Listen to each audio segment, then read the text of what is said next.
now in terms of dealing with your budget, dealing with your income and expenses. It takes financial discipline, right? And I'm telling you, 80%, 90% of the time, where the budget fails or just fall apart is because of a lack of financial discipline. We have to be financially disciplined for no other reason. We all know about budgeting. We all know this is a nice thing to do and what we must do and so on and so forth. But is it the discipline to do it? That's where we have an issue, right? And I'm sure most of us would agree that discipline to stick to what we say we're going to do. We're not doing this month, is next 3 months. Next 3 months is when you should do it. Don't come next month and do it because we're interfere with something else that was planned for next month. The financial discipline is what we need to have. If you don't have financial discipline, your budget will run into problems and issue, right?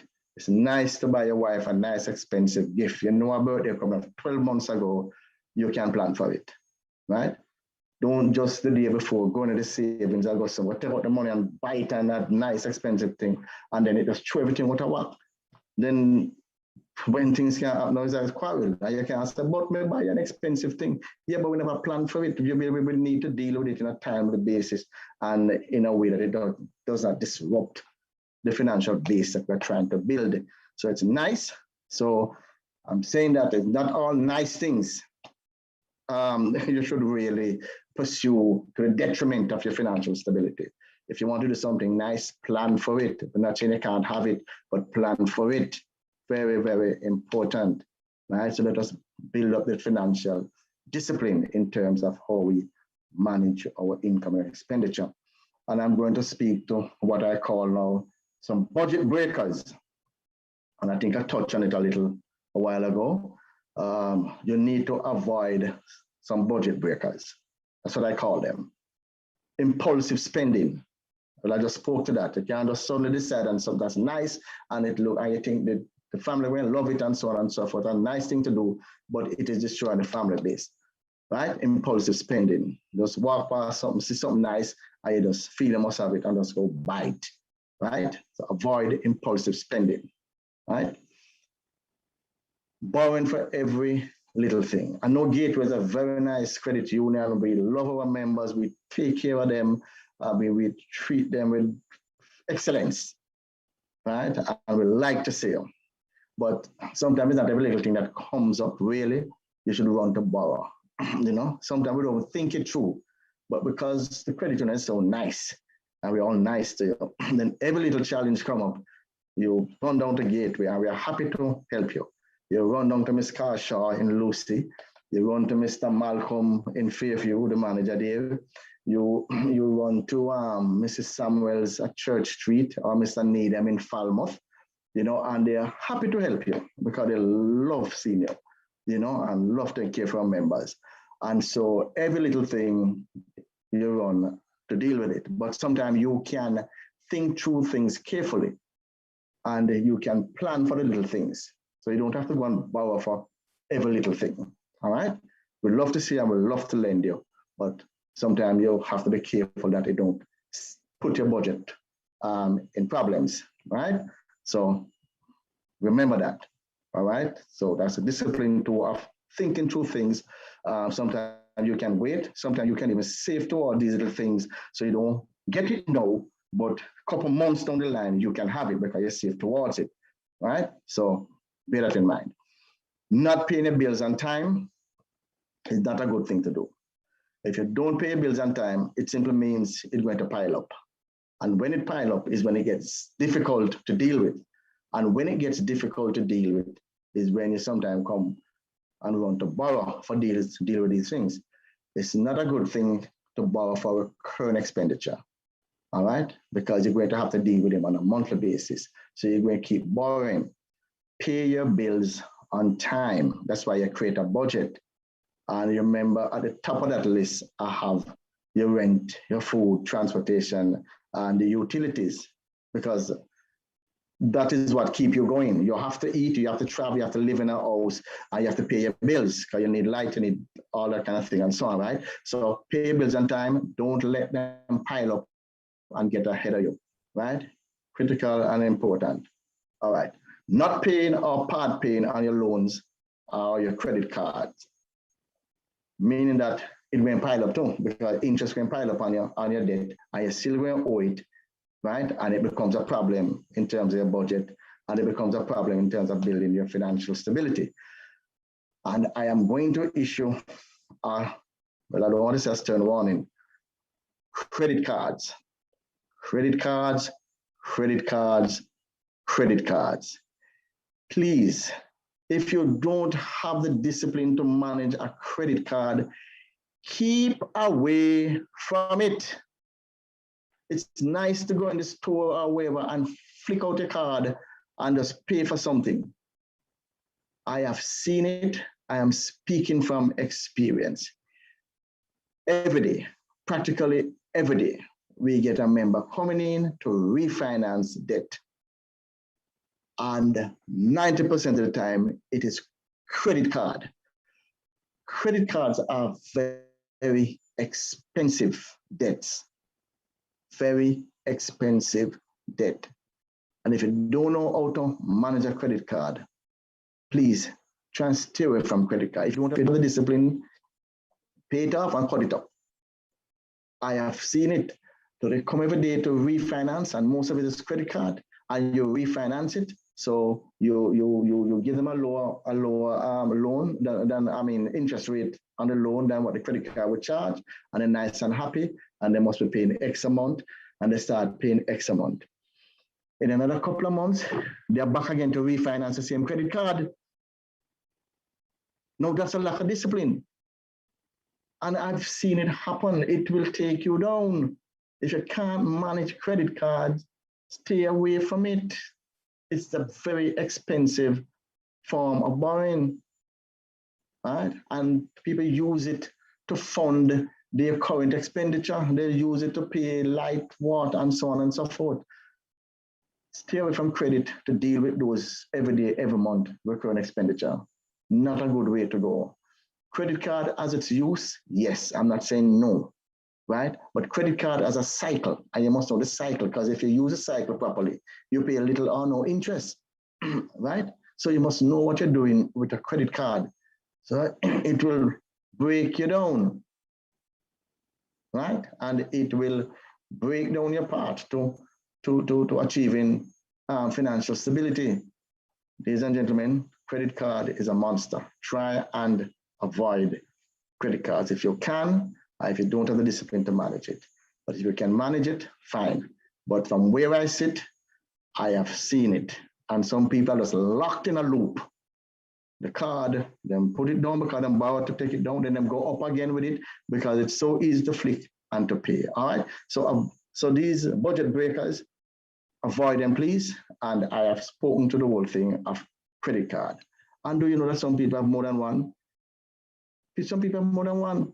Can you imagine that? They can't manage one already, in terms of discipline, but they have 2 and 3 because every financial institution wants to give you a credit card because of what they think you are, where you are, or think you can afford it. All right? Be careful with credit cards. All right, so we have spoken about the budget breakers now. All right. Now I want to talk about your net worth, building a net worth, because this is important. Your net worth, you really build over time, right? But let me put a definition to it so you can understand what I'm saying. Your net worth is the difference between what you own, O-W-N, own, and what you owe, O-W-E, owe, all right? And I'll soon show you some of the things that you own and some of the things that you will owe, although you have an idea that you already know. But that is what they call your net worth. If you're running a business, they call it the capital of the business, right? Same kind of thing. What the business owe and own, you minus it, and you get the capital. Same thing with your own personal life. What you owe and what you own will give you your net worth. And the bigger the net worth is, is better for you. It means that you can absorb financial shocks along the way, right? So it's critical that you build a good net worth. So if it is that the person who lives in St. Vincent, if they have good net worth and so on and so forth, they can easily rebuild. The person who have a low or no net worth going to have an issue because they have nothing really to even start with, right? So net worth can help you in challenging times, right?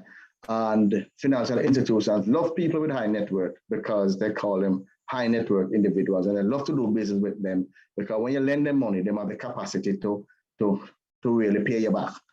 So if they do have recurring income to deal with it, they can sell something and pay you off.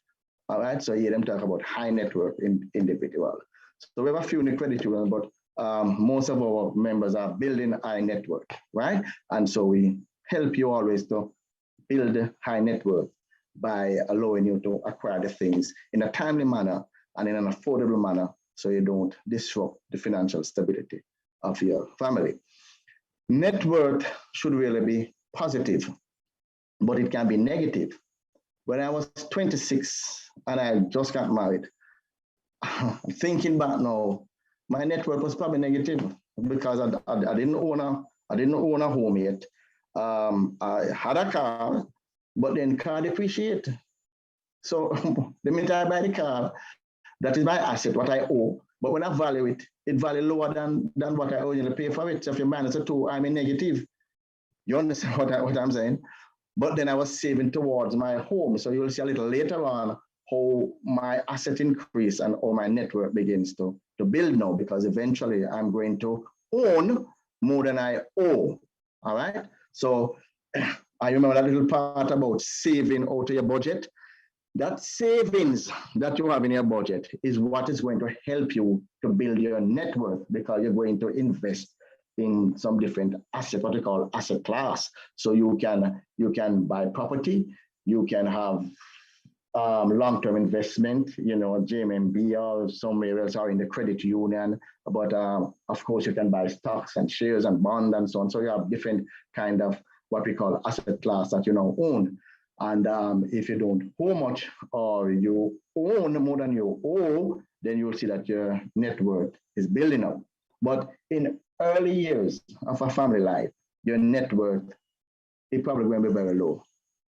But over time, it should build up if you have the financial discipline to save and to work towards your goal. So you could have a business too, and when you value the business value a lot, that contributes to your net worth.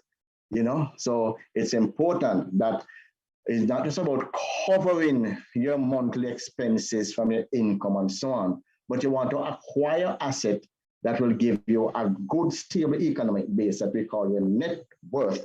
So in case of anything down the line, disaster, pandemic, COVID-19, volcano, earthquake, whatever it is, and anything happens, you have net worth that you can fall back on, sell, realize to generate back some cash to continue your life or the life of your families. Very important. So it's not just about meeting the everyday thing. You have to now build a solid network base. Critical and very important. All right. So remember, I tell you, it's what you own versus what you owe. So some of the things that you will own, you like cash, your furniture, your motor vehicle, jewelry, real estate, generally anything of value, right? And I'm saying you want to have things of value that especially appreciate in value over time, right? So that what will appreciate in value over time. In the Jamaican context, real estate. You and I know in Jamaica, real estate value don't go down, right? Well, it's location, location, location. But assuming you have bought into a good location and nothing has changed and the value remains, it will always go up. Jewelry is, gold, that again depends on the gold market that usually holds the value to as well. Motor vehicle is a depreciating asset. It should be seen as such, and you have to manage it as such. So it's furniture. But of course, you and I know if you have some good solid cedar furniture, etc., etc. I know people who just spend whatever money and buy good furniture and done. Not the one that has water wet them, you have to throw them out and buy something else. So you have to think about those things too when you're going to invest, right? Because you have to have asset that hold value. Cash, of course, is liquid. I mean, that goes in and out, in and out. But you want to have in your asset a reasonable amount of cash that will help you to meet your day-to-day needs without you having to go and sell any of your other assets like real estate or your jewelry to meet your day-to-day thing, right? So you still have to have some amount of cash, right? And I will talk about that in a little bit. All right, some of the things that you owe, which they call it your liabilities. They refer to it as your liabilities. This is what you owe. The mortgage loan, right? You owe that to the Gateway Cooperative Credit Union, right? And you have your car loan there, and you will have unpaid bills that are current. But generally, anything that you are paying for now or due later is what you owe. So if today you were to sit down and just look at all the things that you own and you minus all the things that you owe, right? You're going to get your net worth, meaning you pay off everybody, right? And you don't owe nobody nothing. Then you check how much of your asset leave. That is what it's called, your net worth. Very important, right? So remember now you put a monetary value to them and you do the subtraction. All right, so you want to make that as big as possible. You want to make it as big as possible because that is what is going to cushion you against future losses, right? So in your early years when you just start your family, it's not just about taking care of your current expenditure on a day-to-day living. You want to save so you can build up your net worth, so to speak. That's the whole thing of it, right? Very crucial, very important. All right, so you'll appreciate that at different stages of your life, you will have different value in terms of your net worth, right? I already spoke to why you need to have high net worth, right? And what is in your mix of assets. Those are the things that you own, right? The cash, you want to have about 10 to 20% of your assets in cash, right? Remember, I tell you that you need to have some cash to pay your current expenses, etc., because you don't want to be selling anything to get cash to pay your everyday expenses, right? So you can't use all the cash and buy one property down the road. If you use all the cash, then next week when the light bill due or the rent or something due, how are you going to pay it? You have no cash. So you have to monitor yourself to make sure that in acquiring your assets, you still have some cash to deal with your current expenditures or expenses, so you don't have to liquidate assets very regularly. If you are doing that, then you're diminishing your net worth and you are diminishing your ability to respond to any economic shock or shocks, right? Critical and important. Okay, fine. So you may ask, so what should my net worth look like at various ages? I got this from a little research, and you will see, sorry, there's a 75 million here, but that really should be 25 million, right? So forgive the 75 that you see at age 55 to 64. In your early years, 25 to 34 years, you could have a net worth of about 2 million, right? So that was me. I fell in that bracket 26 years ago. In fact, it might have been zero or negative, and I explained the reason why.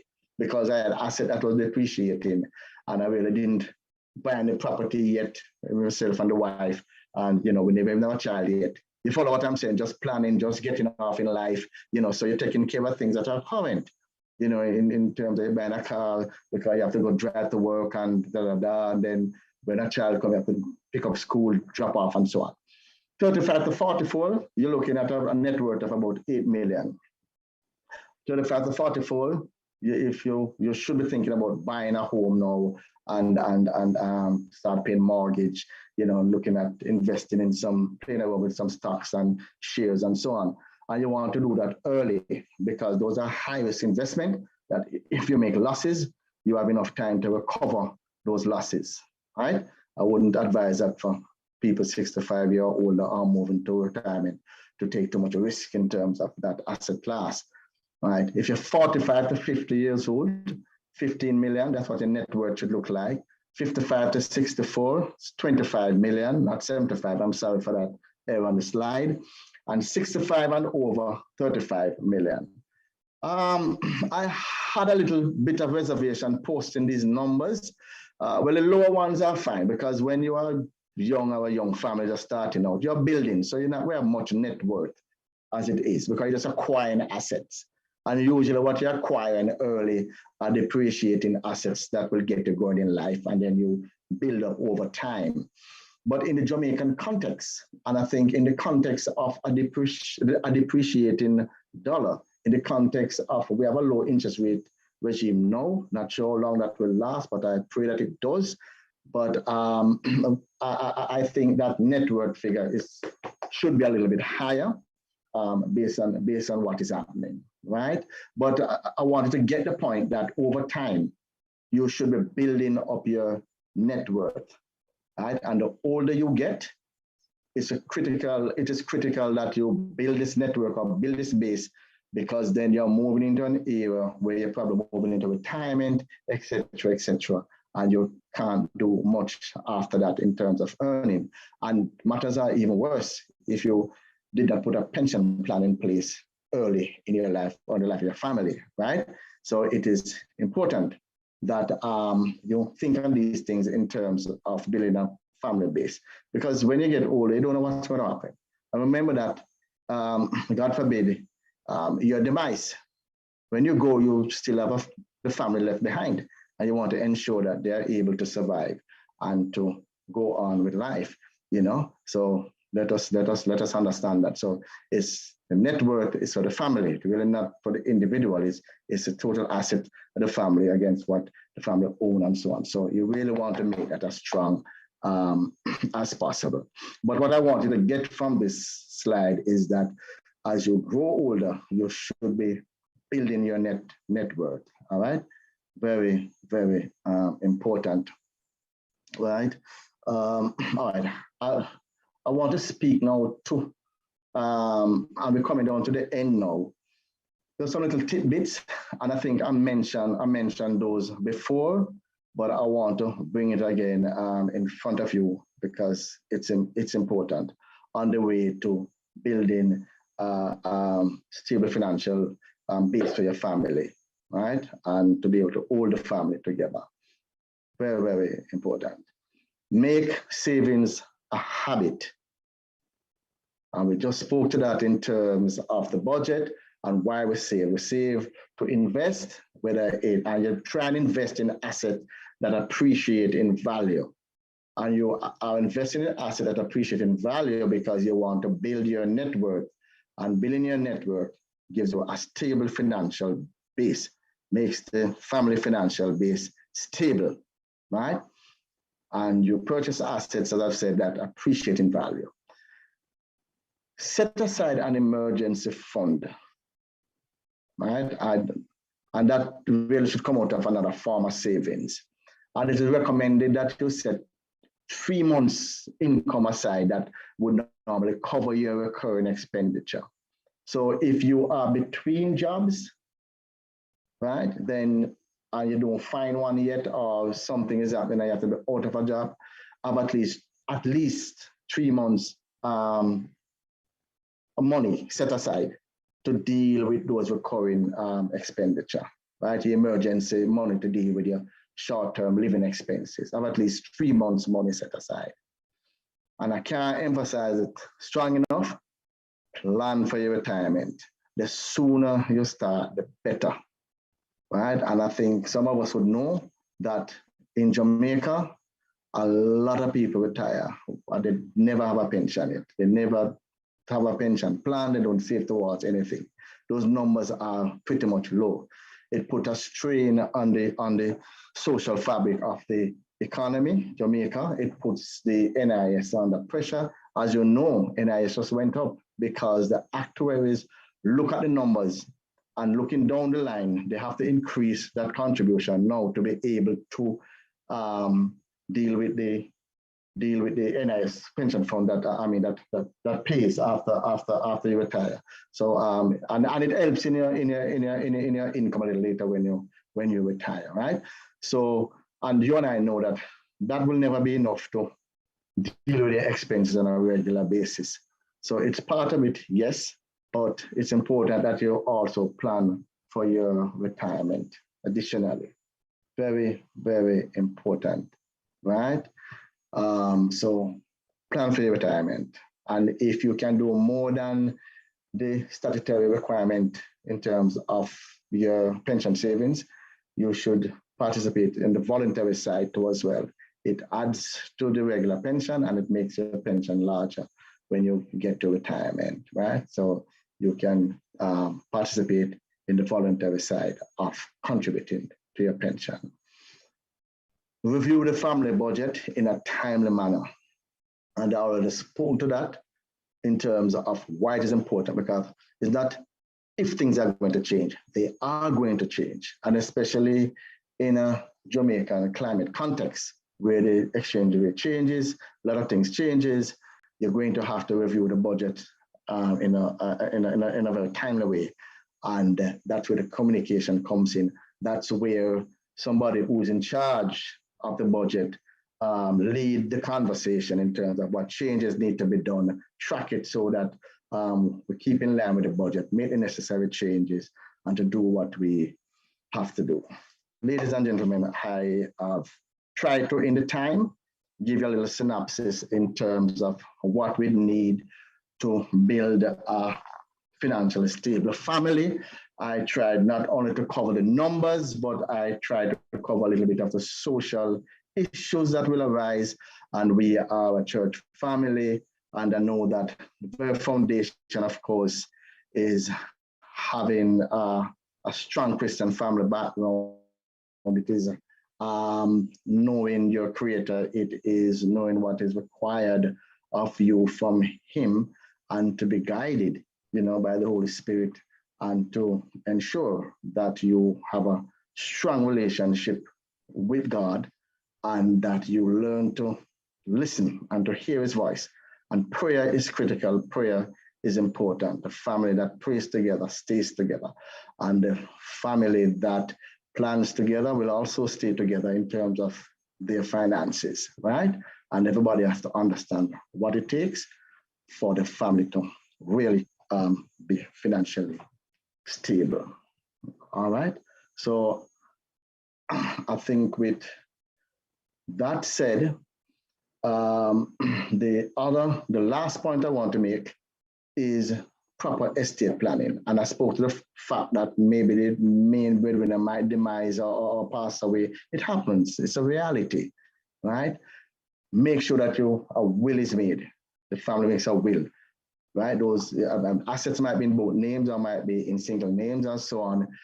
Proper estate planning is very important, because sometimes people pass this on and leave assets for people, especially properties, and they can't take it up because it takes money to transfer. You have all kind of transfer tax, etc., all kind of things. But then they don't have the money to deal with it. Make sure that you get into some proper estate planning. Sit together with an expert who will tell you what the taxes are going to be if this happen, that happen, and make sure you get a will. Don't die intestate and leave your family into all kind of issues when you pass on, or indeed to find out that you have liabilities that they never even know of, right? Proper estate planning is important. So critical and important. And I already spoke to the idea of having someone monitor and to ensure that plans are going ahead in terms of the budget and the goals that you are trying to achieve. And with that, I have come to the end of the presentation. I want to thank you for coming and certainly for listening.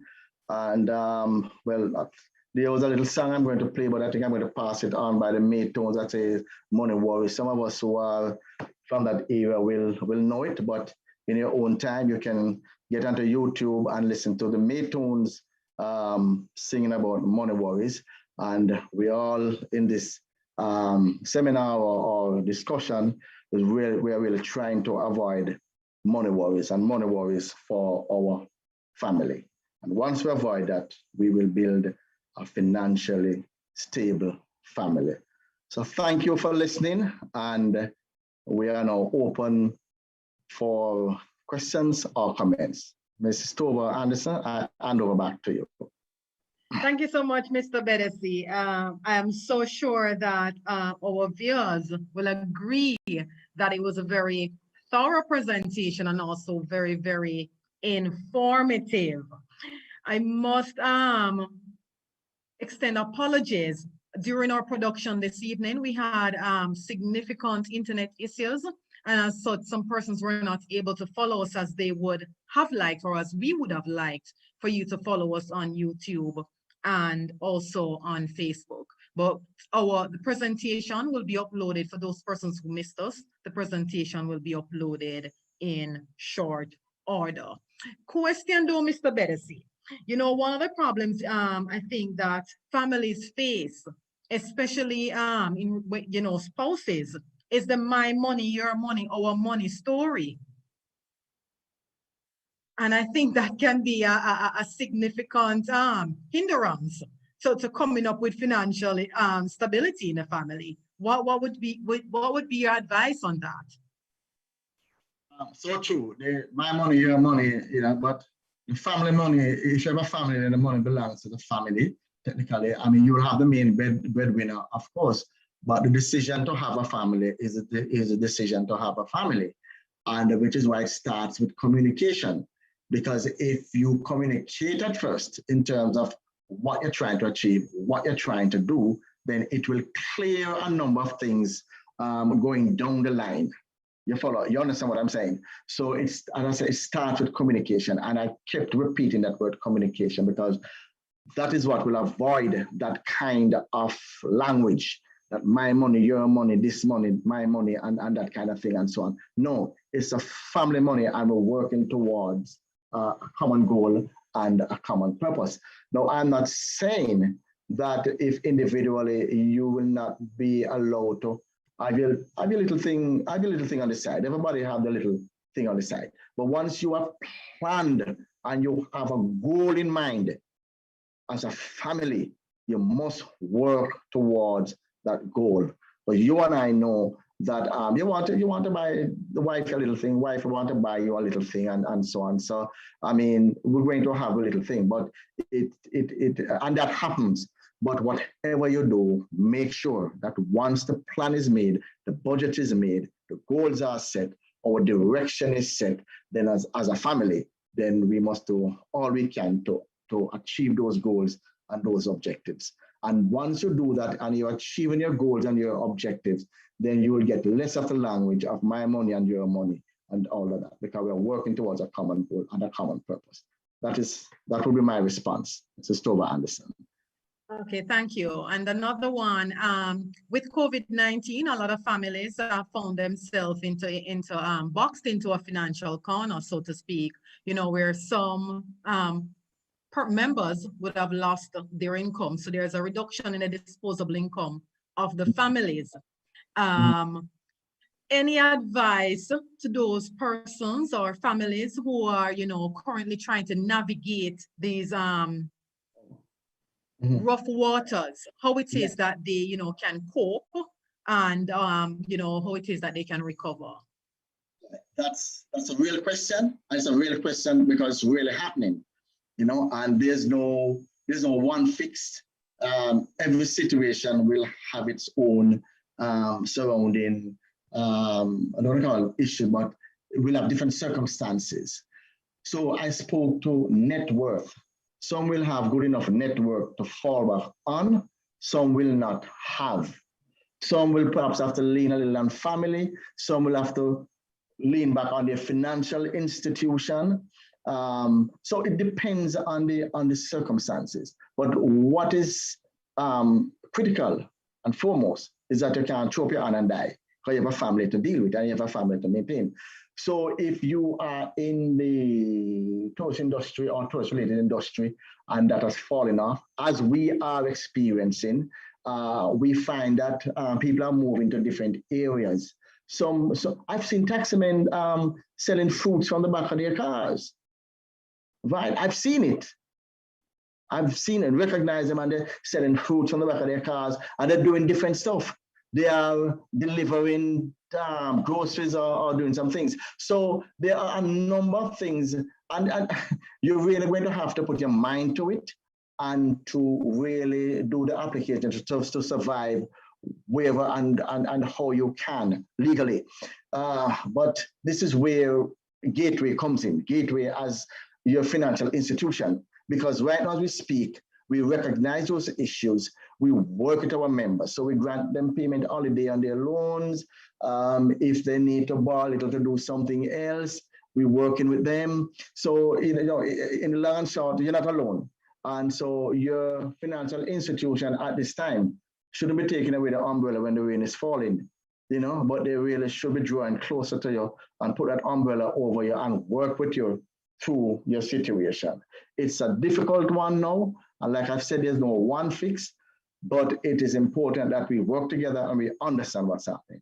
The credit union was born for such a time as this, because we had those issues back in the 40s, 50s, where some people couldn't get a bank loan because they didn't have the necessary collateral and all of that. It was a credit union that works with them through these difficult times. And even the financial sector crashed in the 90s. The credit union never crashed. They continue to work with their members. And during this difficult time of COVID, we know the challenges are great. We know situations are going to be different. And we are prepared to stand by our members or anybody who wants to become a member of the credit union, right? So, but I'm saying whatever it takes for you to survive and to keep your family financially stable, you will just have to do, but you need a partner. Your financial institution, and especially credit union, is built for these times. And whether you're going to lean on another family member or get some help somewhere else, or if your industry is not up and running, you try something else and you do something else. So from my experience, that's really what is happening now. But you really can't sit down and throw up your hand and hope that manna is going to drop from heaven. You have to go out there and put your shoulders to the wheel and work through it. And so quickly we're going to recover from COVID and get to a new norm. That's the best answer I can give you right now, Thank you so much, Mr. Bedasi. Sound financial advice for these choppy waters, if we may use that term. Thank you so much for sharing with us those key tenets of financial stable families, which has to do with communication, budgeting, and also building your net worth. The budget breakers that you spoke about, I'm sure that you touch on a lot of us sore toes, let's call it that, the impulsive spending, borrowing for every little thing, the wonderful credit card that we all like to take to the stores and spend, putting in place an emergency fund and, planning for retirement, and also integrally doing some estate planning. On behalf of the Lucea United Church Family Life Ministries, we'd like to thank you, Mr. Bedasi, for your valuable contribution to our Family Life Matters series this evening. It is said that a motive is a need that is sufficiently pressing for someone to seek satisfaction to that need. And I think right now, that's exactly what your presentation did this evening. For all of those, areas that we have to iron out, the little kinks in our financial future and in our current financial situation, I think we have you've brought about that drive, that taking up from your presentation this evening. We're going to be doing something to cultivate that financially stable family, to really sort out our lives and to get things together. So once again, we really want to say thank you for sharing with us this evening. To our production engineer, Mr. Kevin Johnson, who kept us virtually connected despite the challenges that we had with the internet. We say special thanks to Reverend Clark and the members of the Family Life Ministries Committee, and also our valuable audience. Enough respect and love. This is where we're going to be leaving you for this evening. Thank you so much for joining us. We look forward to seeing you next week, same place, same time, where we will delve into another issue affecting family life. Have a blessed week. Thank you. Stay safe. Good evening. Thank you. My pleasure. Thanks, Mr. Bedesi. Have a wonderful one. You too. Bye, everyone.